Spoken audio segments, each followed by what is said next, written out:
Hello, this is Mr. Chavry, and we've got another battle against Dill Conley. So, I'm using a pretty cool looking team. It's got that Mega Pidgeot again. Nidoking is here. I'd like to have Nidoking do some more in this battle. And my opponent's bringing a pretty interesting team. I noticed all the Pokemon on my opponent's team is actually Dark type. So, Primarina is probably going to have a field day if things go in my favor. So I'm actually going to lead Torkoal, set up the Sun turn 1 as my opponent leads the Liepard. See, I'm always hesitant in believing that these Pokemon are what they are when they come out because Zoroark is on my opponent's team and you can never predict which Pokemon is going to be the Zoroark. But this one ends up being the Liepard, I'm pretty sure, because Zoroark does not get Fake Out. So my opponent's going to go ahead, use the Z move right off the bat after the Fake Out. And it ends up using Assist, which is a move that's mainly known only by cat Pokemon. So I think that's pretty interesting. And it ends up going for the Acid Downpour, which I'm not sure if that's what my opponent wanted here, but that's what ended up happening. He gets a crit, but Torkoal has really nice defense, so it doesn't do that much, surprisingly. And I can get a nice Stealth Rocks up. And Torkoal is still here in the battle, so now the assist is going to come out.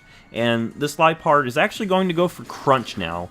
And it's not going to be enough to take out Torkoal. And I'm just going to go for the Lava Plume. Because in the sun, it should do quite a bit of damage, more than Explosion. And I just want to get as much damage on this thing as I can. Plus, if he ends up switching out, it will still do some damage. So this thing's going for another Crunch from the assist. And Torkoal gets another Lava Plume. This will finish off the Liepard. The defense drop on my Torkoal is not going to matter much because Torkoal is at such a low level of health.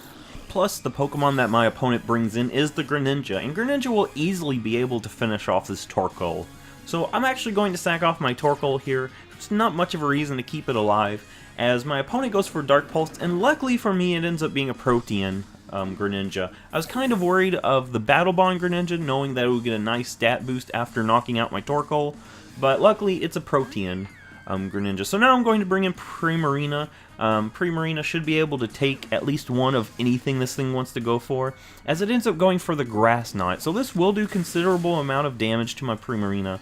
It's very unfortunate here because Primarina is like my best Pokemon in this matchup, since most of my opponent's team is Dark. But I think bringing Primarina in against this thing was really my best shot at taking the thing out.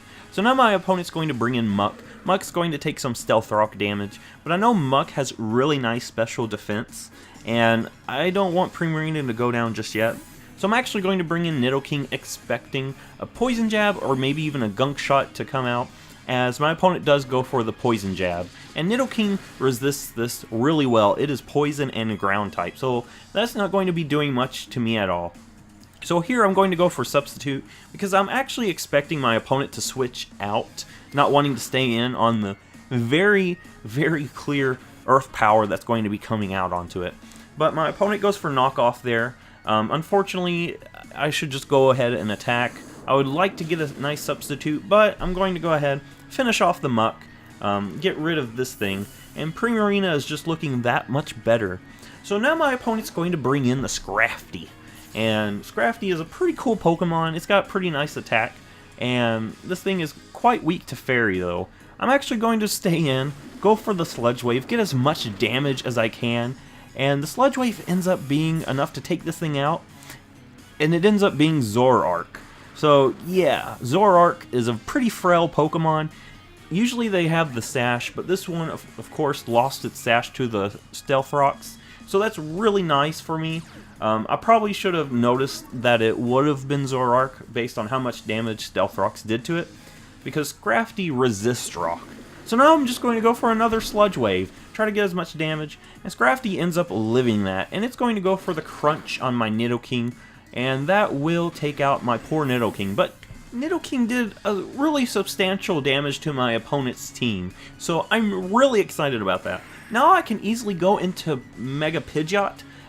I know Mega Pidgeot should outspeed this thing. Scrafty is not the fastest Pokemon, and as you've seen in my previous battles, Mega Pidgeot's actually got really nice speed. So I'm just going to go for the Hurricane, and this will finish off the Scrafty. Scrafty is not living a hurricane, not from Mega Pidgeot.